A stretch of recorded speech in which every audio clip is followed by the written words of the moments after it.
জলপাইগুড়ি শহরের স্পেশালিটি হলো এই বরুলি মাছ। আমি প্রথমবার এই মাছটি খেলাম, খুব সুস্বাদু আর খুব স্বাস্থ্যকরভাবে এটি বানানো হয়েছে। আশা করি তোমাদের ভালো লাগবে। যাদের কাছে এই মাছটি অ্যাভেলেবেল আছে তারা এইভাবে একবার রান্না করে দেখতে পারো। প্রথমেই সেদ্ধ করা আলু খোসা ছাড়িয়ে নেওয়া হচ্ছে। এখানে পরিষ্কার করে ধুয়ে রাখা মাছের মধ্যে নুন হলুদ মাখিয়ে নেওয়া হচ্ছে। মাছ ভাজার জন্য কড়াইয়ে সর্ষের তেল দিয়ে দেওয়া হচ্ছে। সর্ষের তেলের মধ্যে শুকনো লঙ্কা ফোড়ন দেওয়া হলো।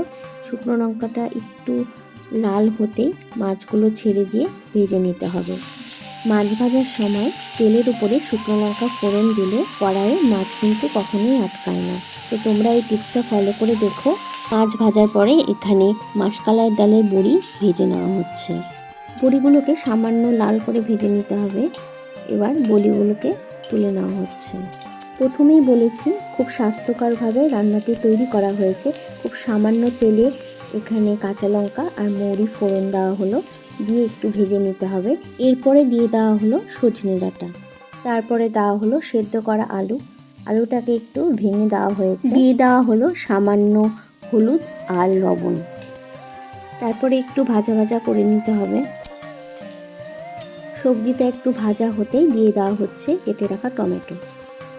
দিয়ে দেওয়া হচ্ছে আদা বাটা, ধনে জিরে গুঁড়ো, দিয়ে সবজির সাথে আবারও একটু ভেজে নেওয়া হচ্ছে। আর দিয়ে দেওয়া হচ্ছে ভেজে রাখা বড়িগুলো।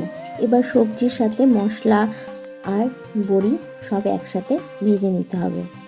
এই পর্যায়ে এসে পরিমাণ মতো জল দিয়ে সবজি বড়ি সব কিছু সেদ্ধ করে নিতে হবে।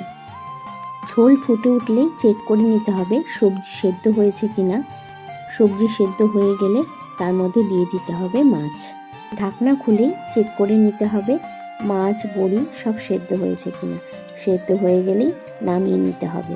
নামিয়ে নিয়ে গরম ভাতের সাথে পরিবেশন করতে হবে। তাহলে আজকের মতো টাটা, দেখা হবে পরবর্তী কোনো ভিডিওতে।